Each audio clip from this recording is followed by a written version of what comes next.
Daniel park एक मोटा, गंदा और अकेला लड़का था, जिसे उसके स्कूल में सबसे बदसूरत होने के कारण हर कोई तंग करता था। उसे स्कूल का सुअर कहकर बुलाया जाता था और हर रोज उसके साथ बुरा व्यवहार होता था। लेकिन एक दिन जब वो उठा तो उसने पाया कि उसका शरीर पूरी तरह बदल चुका था। अब वह बेहद हैंडसम और सिक्स पैक एब्स वाला लड़का बन चुका था।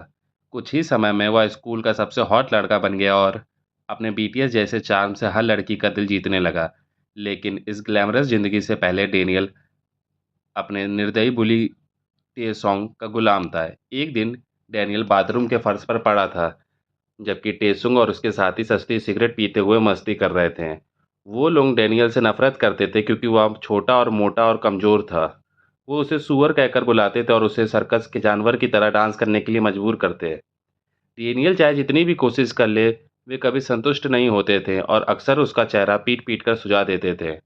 घर लौटकर डेनियल अपनी माँ पर गुस्सा निकालता था और कहता था कि उसी की वजह से वो मोटा और दुखी है। उसने अपनी माँ से कहा कि वह स्कूल बदलना चाहता है, लेकिन उसकी माँ ने कहा कि उनके पास पैसे नहीं हैं और नए स्कूल जाने से वो अपने सभी पुराने क्लासमेट्स से दूर हो जाएगा। सालों की बदसलूकी के बाद डेनियल ने गुस्से में आकर रसोई की दीवार पर मुक्का मारा और अपने कमरे में भाग गया। अगले दिन स्कूल में डेनियल डर के मारे खड़ा था जब टेस्युंग अपने दोस्तों से इस बात पर दांव लगा रहा था कि सबसे ज़्यादा जोर से कौन मार सकेगा। एक लड़का जो प्रोफेशनल सॉकर प्लेयर था, उसने फुटबॉल सीधे डेनियल के चेहरे पर मारी और वह जमीन पर गिर पड़ा। टेस्युंग गुस्से से पागल हो गया और डेनियल के पेट में घूंसा मारा, जिससे उसकी सांस रुक गई। फिर वह उसे उठाकर दोबारा मारने ही वाला था, तभी डेनियल की माँ वहाँ पहुँच गई और चिल्लाते हुए टेस्युंग को रोकने लगी। डेनियल इस सब सीन से शर्मिंदा हो गया और गुस्से में अपनी माँ पर चिल्लाया, तुम यहाँ से चली जाओ। घर लौटकर डेनियल को अपने बर्ताव पर पछतावा हुआ और उसने अपनी माँ से माफ़ी मांगी। जब उन्हें एहसास हुआ कि वह कितनी बुरी तरह बुली किया जा रहा है, तब उसकी माँ ने वादा किया कि वह उसे दूसरे स्कूल में ट्रांसफ़र करवा देगी। हालांकि उसकी माँ उसके साथ नहीं जा सकती थी क्योंकि उसे नई नौकरी मिली थी, लेकिन उसने वादा किया कि वह हमेशा उसे सपोर्ट करती रहेगी। माँ के इन शब्दों से डेनियल को भावुक कर दिया और उसने मन ही मन ठान लिया कि वह बेहतर बनेगा और अपनी माँ का ख्याल रखेगा। फिर वह अपने नए अपार्टमेंट की लोकेशन पर पहुंचा, एक नए सफ़र की शुरुआत करने के लिए। डेनियल शहर में कुछ खाने की तलाश में निकला और रास्ते में शानदार जगहों को देखकर वह हैरान हो गया। इसी दौरान उसकी टक्कर एक खूबसूरत लड़की मीजिन से हो गई। मीजिन का बॉयफ्रेंड जिनसियोंग भी वहीं था। जब वे दोनों वहां से जा रहे थे, डेनियल ने अपनी अजीब सी मुस्कान दी। जिनसियोंग को लगा कि डेनियल उसकी गर्लफ्रेंड पर लाइन मार रहा है, इसलिए उसने उसे स्ट्रीट फाइट के लिए चैलेंज कर दिया। अब डेनियल ने ठान लिया कि वह इस नए शहर में खुद के लिए खड़ा होगा। उसने अपने हाथ कस लिए और लड़ने को तैयार हो गया। लेकिन इससे पहले कि वह कुछ कर पाता, जिनसियोंग ने उसके चेहरे पर एक जोरदार मुक्का मारा और वह जमीन पर गिर गया। जैसे ही डेनियल उठने और भागने की कोशिश करता, जिनसियोंग ने डेनियल के बाल पकड़कर एक और जोरदार मुक्का मारा। राह चलते लोग रुक गए और उस पर हो रहे जुल्म की तस्वीरें लेने लगे। मीजिन ने रोकर विनती की, लेकिन जिनसियोंग तब तक मारता रहा जब तक डेनियल बेहोश नहीं हो गया। बिल्कुल बर्बाद और अपमानित होकर डेनियल अपने अपार्टमेंट लौटा और फूट-फूट कर रोने लगा।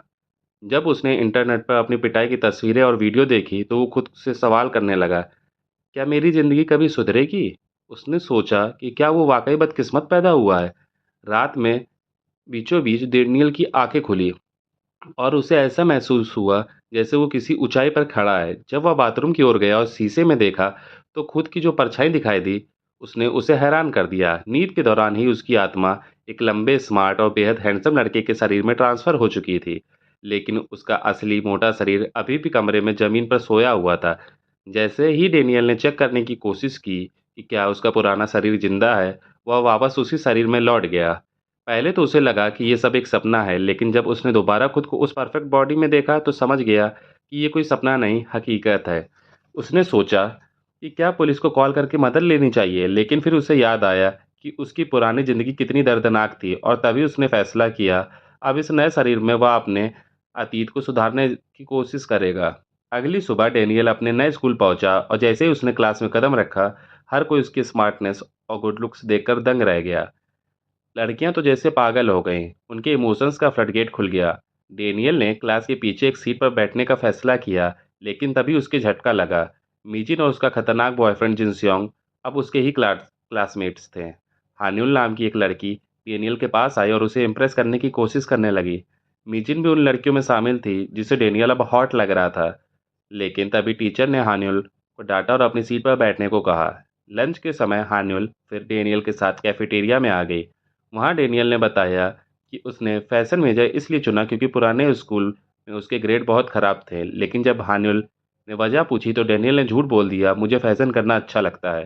क्लास में वापसी पर डेनियल को बीते दिनों के तनाव की वजह से ध्यान लगाना मुश्किल हो रहा था। वो आधी क्लास के बाद ही सो गया और तभी वह अचानक अपने पुराने मोटे शरीर में वापस लौट गया। वो डर गया, कहीं कोई उसे पहचान न ले। उसने खुद को फिर से सुलाने की कोशिश की, लेकिन लंबी नींद के बाद वह फ्रेश हो चुका था और नींद नहीं आई। तभी हान्युल आकर उसे जगाती है और बताती है कि क्लास खत्म हो गई। डेनियल ने राहत की सांस ली और उसे थैंक यू कहा। रात में डेनियल ने सोचा कि वह अपने डेमीगॉड जैसे शरीर का इस्तेमाल कर एक लोकल स्टोर में पार्ट टाइम कैशियर की जॉब ले ले। उसकी योजना ये थी कि रात को उसका मोटा शरीर काम करेगा और वह नया हैंडसम शरीर आराम करेगा, ताकि सुबह उठने पर वह हमेशा फ्रेश और स्मार्ट लगे। स्टोर मैनेजर डेनियल की हैंडसम पर्सनालिटी को देखकर तुरंत इम्प्रेस हो गया और उसे काम पर रखने का फैसला किया, क्योंकि उसके दिमाग में सिर्फ यही चल रहा था कि ऐसा लड़के को रखकर वह कितना पैसा कमा सकता है। लेकिन मैनेजर की उम्मीदें उस वक्त चकनाचूर हो गई जब डेनियल ने बताया कि वो ये नौकरी अपने एक दोस्त के लिए ले रहा है। कुछ ही मिनटों के बाद डेनियल का मोटा और बदसूरत वर्जन स्टोर में आ गया।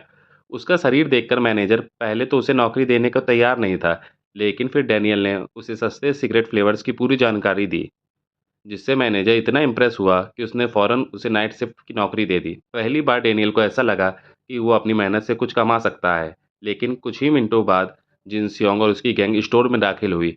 वो कुछ सिगरेट खरीदना चाहते थे। पहले तो जिन सियोंग डेनियल के मोटे अवतार को नज़रअंदाज करने वाला था, लेकिन जैसे ही उसे पता चला कि उसका नाम भी डेनियल है, उसे गुस्सा आ गया। उसने अचानक डेनियल के चेहरे पर मुक्का मारा और काउंटर के पीछे कूद कर उसकी ज़बरदस्त पिटाई कर दी। उसके दोस्तों ने डेनियल की बेइज्जती की तस्वीरें भी खींच ली ताकि वो पुलिस से शिकायत ना कर सके, और फिर सब स्टोर से भाग गए। अगले दिन स्कूल में डेनियल देखता है कि जिन सियोंग और उसकी गैंग उसके उसी मोटे रूप की न्यूड और बेइज्जती भरी तस्वीरों को देखकर जोर-जोर से हँस रहे हैं। वे यह तक कहने रखते हैं कि डेनियल की माँ भी उसी की तरह घिनौनी होगी। अपनी माँ के खिलाफ ये बातें सुनकर डेनियल से रहा नहीं गया। उसने सबके सामने कह डाला कि उस मोटे की माँ का मजाक मत उड़ाओ। जिन सियोंग किसी नए लड़के से ये सुनने को तैयार नहीं था, तो उसने डेनियल को फ्लाइट के लिए चैलेंज किया। पहला मुक्का उसी ने मारा, लेकिन तभी क्लास का एक दूसरा छात्र जे बीच में आ गया जो लड़ाई के खिलाफ था। जिन सियोंग ने खुद को छुड़ाया और फिर से डेनियल पर वार किया, लेकिन इस बार डेनियल ने अपने डेमी गॉड जैसे रिफ्लेक्स का इस्तेमाल करते हुए हर एक अटैक को चकमा दे दिया। जब जिनस्योंग ने उसे लॉकर से धक्का दिया और चेहरे पर एक जोरदार मुक्का मारने की कोशिश की, तो इस बार डेनियल ने खुद को पीछे नहीं हटाया। उसने मुक्के को रोक लिया। पूरी क्लास चौंक गई। फिर डेनियल ने उसे उन सारे दर्दों और अपमान को याद किया जो उसने झेला था और सारी ताकत एक मुक्के में झोंक दी। उसने जिनस्योंग के पेट में एक ऐसा पंच मारा कि वो वहीं ढेर हो गया। क्लास के बच्चे खुशी से चिल्ला उठे और डेनियल को हीरो की तरह सम्मान देने लगे। उसके बाद पंच की खबर दूसरे डिपार्टमेंट के लीडर्स तक पहुंच गई और अब वो सब डेनियल के नीचे गिराने की प्लानिंग करने लगे। उसी रात एक अजीब सा लड़का स्टोर में चुपचाप आया। उसका नाम था जिनहो और उसने एक पैकेट उठाया। डेनियल को शक हुआ, लेकिन जब उसने उस पेमेंट काउंटर पर बुलाया तो वो लड़का भाग गया। डेनियल उसके पीछे दौड़ा। डर था कि अगर बॉस को पता चल गया तो नौकरी चली जाएगी। लेकिन गली में पहुंचने पर डेनियल को जिनसियोंग के दोस्त मिल गए। वहीं उसे समझ आया कि जिन्हो भी एक और बुलिंग का शिकार है। डेनियल ने उनसे सिगरेट के पैसे मांगे, लेकिन वे हंसने लगे। ह्योंडू ने डेनियल का कंधा पकड़कर धमकी दी और अगर उसने दोबारा पैसे मांगे तो वो उसकी और तस्वीरें इंटरनेट पर पोस्ट कर देगा। वे डेनियल और जिन्हो को आपस में लड़वाने की कोशिश करने लगे। तभी एक ताकतवर और गुस्सैल लड़का वहां आया। उसका नाम था वास्को। वास्को ने ह्योंडू की गर्दन पकड़कर उसे हवा में उठा दिया और जोर से चिल्लाते हुए उसकी हरकतों का कारण पूछा। डर के मारे ह्योंडू ने माफ़ी मांगी और वादा किया कि वे अब कभी जिन्हो या डेनियल को तंग नहीं करेंगे। सबके जाने के बाद वास्को ने डेनियल और जिन्हो को सलाह दी, जिंदगी में ऐसे लोगों से लड़ने के लिए ताकत की ज़रूरत है। अब से वर्कआउट शुरू करो। स्कूल की कैंटीन में सब सिर्फ उसी नए लड़के की बातें कर रहे थे, डेनियल पार्क की। तभी वहां पहुंचा वास्को, स्कूल का एक ताकतवर और सिद्धांतवादी लड़का। उसने देखा कि डैनियल स्कूल के टॉप बुलीज के साथ बैठा है और सोचा कि उसे सबक सिखाना चाहिए। उसने डेनियल का कंधा पकड़कर जबरन कुर्सी पर बैठा दिया। लेकिन तभी सब चौंक गए जब डेनियल ने वास्को की कलाई पकड़ी और उसकी पकड़ को खुद से छुड़ा लिया। वास्को गुस्से में आकर डेनियल को पंच मारने ही वाला था कि जेस बीच में आ गया और डेनियल से माफी मांगते हुए वास्को को वहां से ले गया। वास्को को दोस्तों ने जब जिस से पूछा कि उसने ऐसा क्यों किया, तो उसने वास्को की कलाई की लाली दिखाते हुए कहा, वास्को खुद ही नॉकआउट हो जाता। अगले ही पल पिछली रात के तीनों बुली ह्योंडू, ह्योनमन और उनका साथी डेनियल के पास आए और तारीफों की बारिश करने लगे। वो उससे दोस्ती की भीख मांगने लगे। ये पहली बार था जब डेनियल को ऐसा लगा कि कोई वाकई उससे दोस्ती करना चाहता है। हानिउल ने उसे अल्कोहल की पार्टी में आने का न्योता दिया और डेनियल ने हामी भर दी। शाम को डेनियल, ह्योंडू और बाकी सबके साथी उनकी पसंदीदा पार्टी जगह पर पहुंचे, लेकिन जैसे ही जिनस्योंग वहां आया, वो डेनियल को देखकर असहज हो गया और ज्यादा पीने लगा। हान्युल ने डेनियल को ढीली सी शर्ट देखी और पूछा कि इतनी बड़ी क्यों है, लेकिन डेनियल अपने सीक्रेट्स को छुपाना चाहता था, इसलिए झूठ बोला कि ये उसके रूममेट की शर्ट है। कुछ देर बाद ह्योंडू ने उन लोगों का मजाक उड़ाना शुरू कर दिया जिन्हें उसने कभी bully किया हो, और हान्युल ने उनका मजाक उड़ाते फोटो दिखाने लगा। तभी डेनियल ने उसका फ़ोन छीन लिया और अपने हाथों से उसे तोड़ डाला। उसने सबको सख्त चेतावनी दी, कभी किसी को bully करने की कोशिश मत करना। ज़्यादा अल्कोहल पीने के बाद डेनियल वहीं टेबल पर बेहोश हो गया और जैसे ही आँख खुली, वो अपने मोटे और बदसूरत शरीर में था। घबराकर वो सीधा पार्टी में पहुंचा और सबको झूठ बोल दिया कि वो डेनियल को कोई काम दिलवाने ले जा रहा है। अगले दिन जब डेनियल से घर लौटा तो देखा कि उसकी माँ दरवाजे पर इंतजार कर रही थी। क्योंकि उसे असली पहचान नहीं पता थी, डेनियल ने खुद को डेनियल का दोस्त बताया। वो उसे बाहर खाने ले गई, एक अच्छे रेस्टोरेंट में। उसने देखा कि वहाँ सब लोग डेनियल की तरफ देख रहे थे और मन ही मन उसने सोचा काश उसका मोटा बेटा भी यहाँ होता। बातों बातों में उसने वेटर से पूछा कि क्या वो कचरे वाले बॉक्स ले जा सकती। ये देखकर डेनियल को एक गहरा झटका लगा। उसे समझ आया कि उसकी माँ कबाड़ इकट्ठा करके उसके स्कूल की फीस भरती है। जाने से पहले माँ ने उसे कुछ पैसे देने की कोशिश की। पहले तो उसने मना कर दिया, लेकिन माँ के जोर देने पर उसने पैसे ले लिए।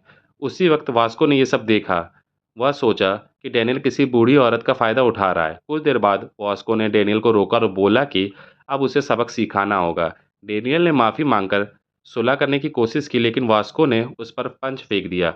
डेनियल ने पहला पंच तो चकमा देकर बच लिया, लेकिन वास्को लगातार के 100 पंच फेंकता रहा। अंत में एक मुक्का डेनियल के चेहरे पर लग गया।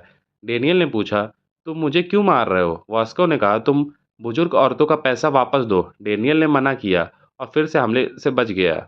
डेनियल ने जवाबी पंच मारा, लेकिन वास्को पर कोई असर नहीं हुआ। फिर डेनियल को याद आया एक ऐसी टेक्निक, और उसने तेजी से आगे बढ़कर वास्को के पंच को चकमा दिया और फिर एक सटीक एल्बो अटैक से वास्को को बेहोश कर दिया। जाते वक्त उसने जेस से कहा, इसका ख्याल रखना। उसी रात वास्को स्टोर आया और डेनियल के मोटे रूप को देखकर बोला, तैयार रहो ताकि जरूरत पड़ने पर खुद को डिफेंड कर सको। डेनियल ने उसकी बात मानकर पुशअप शुरू कर दिया, लेकिन जितनी डोरिटोस खा लिए थे उससे थककर पेट के बल गिर गया। तभी एक लड़की स्टोर में आई। उसने डेनियल की मेहनत देखकर उसे एक कोल्ड ड्रिंक खरीद कर दी। पहली बार डेनियल को लगा कि शायद उसे प्यार हो गया। उसने खुद से वादा किया, अब से मैं जिम ब्रदर बनूंगा और कभी हार नहीं मानूंगा। अगले दिन स्कूल में डेनियल ने एक मोटे लड़के की मदद की। डेओख्वा को स्कूल में सबसे गंदा भिखारी कहकर बुली करते थे, लेकिन सबको हैरानी होने लगी कि डेनियल अब बुलियों का साथ क्यों नहीं दे रहा। जे को उसके बारे में फिक्र होने लगी और अफवाहें भी फैलने लगी कि शायद डेनियल बहुत गरीब परिवार से है, इसलिए जे ने ठान लिया कि वो उसकी मदद करेगा। कन्वीनियंस स्टोर में एक प्यारी सी लड़की आई जिसने मोटे डेनियल से उसका नंबर मांगा, लेकिन वो शर्मिंदा हो गया और बोला कि उसके पास फ़ोन ही नहीं है। लड़की मुस्कुराई और उसे खुद पर भरोसा करने को कहा, तुम एक मजबूत स्टैलियन जैसे दिखते हो। कैफेटेरिया में डियोख्वा डेनियल से पूछा, तुमने मुझे क्यों बुलाया? मेरे पास तो तुम्हारी सुरक्षा के पैसे भी नहीं हैं। लेकिन डेनियल बोला, मैं बस दोस्ती करना चाहता हूँ क्योंकि हम दोनों एक जैसे हैं। ये सुनकर ड्योख्वा को गुस्सा आ गया। उसे लगा डेनियल उसका मजाक उड़ा रहा है। डेनियल हमेशा अमीर दिखता था, तो वो क्यों किसी लूजर से दोस्ती करना चाहेगा। घर जाते वक्त डेनियल की मुलाकात जेस से हुई, जिसने उसे बर्थडे गिफ्ट में महंगे कपड़े दिए। जब उसने कपड़े पहने तो उसे पता चला कि वो बहुत कीमती ब्रांडेड कपड़े थे। अगले दिन डेनियल क्लास में वही कपड़े पहनकर आया और सारे स्टूडेंट उसे देखकर दंग रह गए। सब सोचने लगे कि वो इतना अमीर कैसे हो गया। उसी दिन ड्यूक हुआ को फिर बुली किया गया। बुलीज ने उससे कहा, मैकडॉनल्ड्स का पैसा दो, लेकिन जब वो नहीं दे सका तो उसे पेट में मारा और उसके टैलेंट शो को फाड़ दिया। उसे धमकाया गया कि जब तक पैसे नहीं दोगे तो उनका एरंड बॉय बना रहना होगा। ड्यूक हुआ जब उनके लिए खाना लाया तो उन्हें उसे सुअर कहा, फिर सर पर मारा और पानी लाने को कहा। दौड़कर जब वो लाया तो उसे धक्का देकर गिरा दिया। ये सब देखकर डेनियल ने और बर्दाश्त नहीं किया। वो खड़ा हो गया। जे और जिनस्योंग भी उसके साथ आ गए और लड़ाई के लिए तैयार थे, लेकिन तभी एक और ग्रुप भी आ गया। जो 3 तरफ़ा लड़ाई के लिए तैयार थे। तभी वास्को भी वहाँ आ गया। उसे भी अपनी शो टाइम चाहिए थी। उसने डैनियल को फिर से फाइट के लिए चैलेंज किया, लेकिन दूसरे ग्रुप ने उसे रोक दिया क्योंकि वो नहीं चाहते थे कि वास्को सारे स्टूडेंट के सामने शर्मिंदा हो। डैनियल को खुद पर गिल्ट हो रहा था कि ड्योखुआ को ये सब झेलना पड़ रहा है। उसने उसका फटा हुआ फॉर्म सुधारने की कोशिश की, लेकिन ड्योखुआ ने उसे रोकते हुए कहा, तुम सिर्फ दिखावा कर रहे हो, लोगों के सामने अच्छा बनने का नाटक, मैं बेवकूफ़ नहीं हूँ। उसने कहा कि जितना अपमान उसे मिल चुका है, उतना ही उसकी रैप म्यूज़िक के लिए दीवानगी बढ़ गई, जैसे वो उसके आइडियल एमिनेम के लिए थी। कुछ दिन बाद पुलिस ने ड्योखुआ को फिर बुरी तरह पीटा, उसे टैलेंट शो छोड़ने के लिए मजबूर किया। उसे लड़ने की कोशिश की लेकिन हार गया। उसका म्यूजिक नोटबुक भी फाड़ दिया गया। इधर डेनियल को भी शो में दिलचस्पी होने लगी, लेकिन वो कभी भी स्टेज पर जाने से डरता था, इसलिए उसने साफ इनकार कर दिया। मगर उसे ड्योखुआ की बात याद आने लगी और उसे याद आया कि उसे भी गाना बहुत पसंद था। एक दिन ड्योखुआ फिर मिला और डेनियल से माफ़ी मांगी। उसने डेनियल की आवाज़ की तारीफ की और कहा कि वो शो में ज़रूर गाए और उसे अपने घर बुलाए। ड्योखुआ को डर था कि डेनियल उसके घर की हालत देखकर उसे गंदा और लापरवाह ना समझे। लेकिन जब डैनियल वहां पहुंचा तो उसने तुरंत उसकी मदद करना शुरू कर दी। उसने लाइट बंद करने का सुझाव दिया, अखबार समेटने लगा और साफ सफाई में हाथ बटाया। ड्योखुआ को लगा कि डेनियल की परवरिश जरूर बहुत अच्छी रही होगी। डेनियल ने कहा, ये सब मेरी माँ ने सिखाया है, लेकिन तुरंत माफी भी मांगी कि शायद उसे इतना नहीं करना चाहिए था। ड्योखुआ ने कहा, तुमने कुछ गलत नहीं किया, और दोनों ने गाने की प्रैक्टिस शुरू कर दी। प्रैक्टिस के दौरान डैनियल को लगा कि शायद वो शो में गा नहीं पाएगा, लेकिन ड्योखुआ ने उसकी हौसला बढ़ाया और एक खूबसूरत मेलोडी प्ले की जो उसने कंप्यूटर पर खुद बनाई थी। डेनियल को वो धुन बहुत जानी पहचानी लगी। उसने कहा, मैं ये हर बार गाता हूँ जब मैं दुखी और अकेला होता हूँ। ड्योखुआ उसकी रिएक्शन से भावुक हो गया और उसे और मेहनत करने की प्रेरणा मिली। प्रैक्टिस के बाद ड्योखुआ डेनियल को घर छोड़ने निकला। तभी रास्ते में उसकी दादी का फूड स्टॉल दिखाई दिया। डेनियल ने खुद को ड्योखुआ का दोस्त बताते हुए उनका अभिवादन किया। दादी ने कहा, मेरे पोते के बहुत से दोस्त हैं, पर ज़्यादातर बदतमीज, कमीने और उसे तंग करने वाले। ये सुनकर ड्योखुआ को पुरानी यादें फिर से उभर आईं। ड्योखुआ की दादी को देखकर उसे पुरानी यादें सताने लगी, वो भयानक बातें जो उसके क्लासमेट्स ने उसके साथ की थी। जब उन्होंने डेनियल को खाना दिया तो डेनियल ने बहुत शालीनता से मना कर दिया। वो समझ गया था कि वो कितना मेहनत करती हैं और वो उन पर और बोझ नहीं डालना चाहता था। अगले दिन स्कूल में ड्योखुआ ने डेनियल को उनके गाने के बोल दिए ताकि वो साथ में शो की तैयारी शुरू कर सके। बाद में उस दिन ड्योखुआ ने डेनियल से कहा कि जब वो गा रहा था तो उसमें उसकी भावनाएं साफ महसूस हो रही थी, लेकिन उसे नहीं पता कि डेनियल वाकई उसकी तकलीफें समझता है, पर अपना रहस्य किसी को नहीं बता सकता था। डेनियल ड्योखुआ ने याद दिलाया कि शो में बस 2 हफ्ते बाकी हैं और गाना अभी भी अधूरा है। उसने सलाह दी कि डेनियल को अब अपना पूरा ध्यान गाने पर लगाना चाहिए जब तक वो उसे दिल से गाना ना सीख जाए। डेनियल उस रात यही सोचता हुआ सो गया। ड्योखुआ की चुनौती और उसकी हालात उसे बेचैन कर रहे थे। अगले दिन जब डेनियल अपने काम पर प्रैक्टिस कर रहा था, तभी सू योंग उसके सामने आई। उसने उसकी आवाज़ की तारीफ की और उसे कुछ मिठाइयाँ दी जो गले के लिए फ़ायदेमंद थी। उन जादुई मिठाइयों की वजह से डेनियल की आवाज़ अगली सुबह सरगम जैसी हो गई। ड्योखुआ उसकी गायकी सुनकर दंग रह गया। उसे नहीं पता था कि डेनियल असल में दूसरे शरीर में छुपकर प्रैक्टिस कर रहा था। कई घंटों के बाद ड्योखुआ के बोली करने वाले फिर आए और उसे इसलिए पीट दिया क्योंकि वो डेनियल के साथ प्रैक्टिस कर रहा था। उन्होंने उसके दोस्त को भी उससे मारने को कहा, पर उसने इनकार कर दिया। रात में ड्योखुआ और उसका वही दोस्त फैट्सो के पास गए और अपने पुराने व्यवहार के लिए माफ़ी मांगी। डेनियल ने कहा कि वो समझता है कि वो लोग भी बुलियों से डरते हैं और उसने उन्हें माफ़ कर दिया।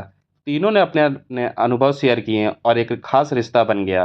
फिर ड्योखुआ ने डेनियल के दूसरे रूप के बारे में बात की, वो नया लड़का जो सबके साथ अच्छा है। ये सुनकर वास्को वहाँ आ गया। उसने पूछा, क्या सच में ऐसा है? जब उसे बताया गया कि डेनियल वाकई एक अच्छा इंसान है तो वास्को को शर्म आई। उसे एहसास हुआ कि वो डेनियल को गलत समझ रहा था। उसने फैट्सो से कहा, जब चाहे आकर ट्रेनिंग ले सकते हो मुझसे। फिर गुजरते हुए दिन और डेनियल और ड्योखुआ की प्रैक्टिस जोरों पर चलती रही। डेनियल की परफॉर्मेंस हर दिन बेहतर होती गई। उधर बिन अपने स्टूडियो में बैठा एक योजना बना रहा था कि कैसे वो शो में उनकी मेहनत को बर्बाद कर सके। आखिरकार शो का दिन आ गया। डेनियल काफ़ी नर्वस था, लेकिन ड्योखुआ ने उसे शांत किया और कॉन्फिडेंट रहने को कहा। जैसे ही उसने सुयोंग को देखा, वो उसे ग्रीट करने भागा, लेकिन वो उसे पहचान नहीं सकी क्योंकि वो अपने दूसरे शरीर में था। उसने डेनियल को विकृत नज़रों से देखा। डेनियल ने उसे समझाने की कोशिश की कि उसका कोई गलत इरादा नहीं था, लेकिन तभी उसका बॉडीगार्ड आया और उसे ज़ोर से पकड़ लिया। अगर आप समझ गए कि ये बॉडीगार्ड कौन है, तो प्लीज़ कमेंट में ज़रूर बताएं और बताएं कि ये आपका फेवरेट है कि नहीं। डेनियल ने खुद को छुड़ा लिया, जिसे बॉडीगार्ड ने चुनौती समझा और तुरंत एक किक मार दी। डेनियल ने उसे ब्लॉक किया, लेकिन वो सिर्फ चालाकी थी। अगले ही पल उसने डेनियल के सिर पर जबरदस्त साइड किक मारी, जिससे वो जमीन पर गिर गया। इस किक का नाम था ब्राजीलियन किक। गार्ड उसे खत्म करने ही वाला था कि सुयोंग ने उसे रोका, लेकिन वो नहीं माना। उसने कहा कि उसे ऑर्डर मिला है कि जो भी उसे छूने की कोशिश करे उसे मिटा देना है। तभी वास्को आया। मैं डेनियल का दोस्त हूँ और तुझे पीट दूंगा कहकर उसने गार्ड को धमकाया। गार्ड ने उसे घूसा मारा, लेकिन वास्को डटा रहा।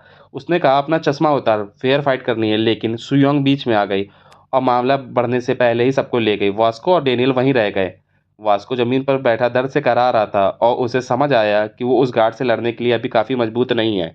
बैठे बैठे उसने डेनियल को एक ड्रिंक दी और अपने पहले के व्यवहार के लिए माफी मांगी। शो शुरू हुआ और होबिन ने अपनी धमाकेदार परफॉर्मेंस से सबको झूमने पर मजबूर कर दिया। बैक स्टेज डेनियल बहुत नर्वस था। जे ने उसे सलाह दी, किसी ऐसे इंसान के लिए गाओ जिसे तुम दिल से चाहते हो, इससे तुम्हारी घबराहट कम होगी। जब दोनों स्टेज पर आए तो ऑडियंस डेनियल की शानदार एंट्री देखकर हैरान रह गई, लेकिन होस्ट ने बेवकूफ़ा का मजाक उड़ाया। ये तो किसी और प्रजाति का लग रहा है, और ऑडियंस हंसने लगी। फिर डेनियल ने गाना शुरू किया, लेकिन उसकी आवाज़ बेहद खराब निकली। होबिन ने कहा, ये बकरी जैसी आवाज़ है, और ऑडियंस की एक्साइटमेंट भी कम होने लगी। तभी बेवकूफ़ा ने माइक उठाया और ऐसे रैप लाइन्स मारी कि सब दंग रह गए। डेनियल को भी फिर से हौसला मिला और दोनों ने मिलकर ऐसा परफॉर्म किया कि पूरी ऑडियंस झूम उठी। शो के अंत में उन्हें विनर घोषित कर दिया गया।